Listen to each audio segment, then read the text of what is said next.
Hi guys, ganito ang turo sa akin, ganyan lang, kadilot lang yung yung paglagay ng west. Yan, yung west yung parang hindi siya gel pero parang gel lang siya. Papakita ko sa inyo kanina mamaya. Ganito daw lang ang paglagay sa harap lang.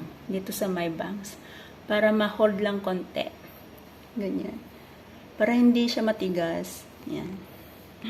Para hindi daw siya matigas. Ganyan. Saglit lang na ibaba ko lang yung phone ko. Yan. Ganito lang daw. Yan. Oo, dito lang daw sa baba sa may sa may bangs, baby bangs. Diba? Tapos iganon na lang daw. See? Yan. Yan. Kaya ganon. Diba? Yan. Yan, naman ako dito. Yan. Kahit na kahit na naggaganyan-ganyan ka, hindi siya mag fall down. Oh, 'di ba? Ayan. Yan, 'di ba? Oh. Naka-straight pa rin siya, 'di ba? Ganyan turo sa akin. Konti lang daw para hindi siya matigas masyado. Para pag natuyo yan, na yan. Malambot na din yan. Tsaka malambot konting-konti lang, di ba? Ganyan lang. Tapos, ganito ko daw para hindi yan. Ganyan. Para maganda yung niya, yung aura niya. Yan. Di ba? Ganyan. Para maganda yung aura niya, yan. Yan. Yan. Para upo nga ako, hindi ko masyado makita yan. Yan. Dito lang para yung mga baby na buhok na tumatayo, mag-flat siya. Yan lang. Wag na lahat para hindi Yan. Ganyan. O, diba? Diba ganyan na yan? Diba na siya? O. Ganyan lang daw mag-ayos sa sarili kapag hindi naman yung masyadong ano ba tawag doon?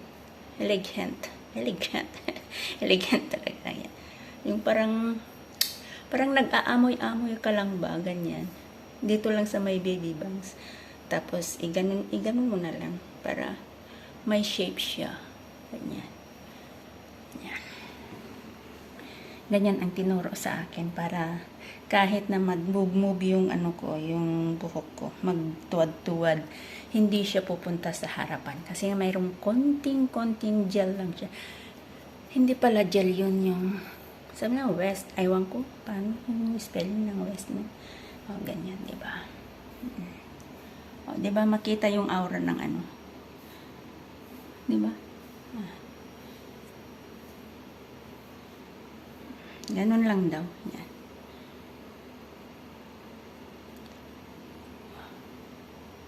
Diba? Bahala ka na kung anong style yung buhok mo. Ako ganito lang para hindi halata. Basta lang ma-hold siya. Tapos pag natuyo na siya, lagi mo nung igaganyan, naka-hold na talaga siya. Yung hindi na siya talagang as in babagsak. Tingnan mo, Hindi na siya talaga as in babagsak. Kahit gaganong-ganon ka, hindi na talaga siya babagsak. Ganon mo din siya. Ayan. Kasi ganon mo na lang. Pag ganon mo na lang. Kung ano yung gusto mong style. Diba? Kapag ano naman, gusto mo, ganyan. Diba? Ganyan na lang. Ganyan ang turo sa akin paglagay. Konti lang. Para hindi malagkit din. Tsaka hindi matigas masyado. Diba? Pero kapag gusto mo ng matigas, di lagyan mo ng marami. Ganun lang yun. Diba? Diba? Hindi siya Tapos, diba? Ganun lang ang turo sa akin. Para para mag-form yung mo, yung buhok mo. Mag-form. Ayan. Diba? Diba na siya? Tapos dito. Diba? Form na siya. Eh kung gusto mo naman ng mga ganun-ganun na parang Vilma Santos, eh bahala ka na. Pero ako, pag gusto mong mag-aura Vilma Santos yung buhok, eh bahala ka na. Kung ano ang style na ano mo. Diba? Kung ano yung style na gusto mo, bahala ka na. Ganun lang yun.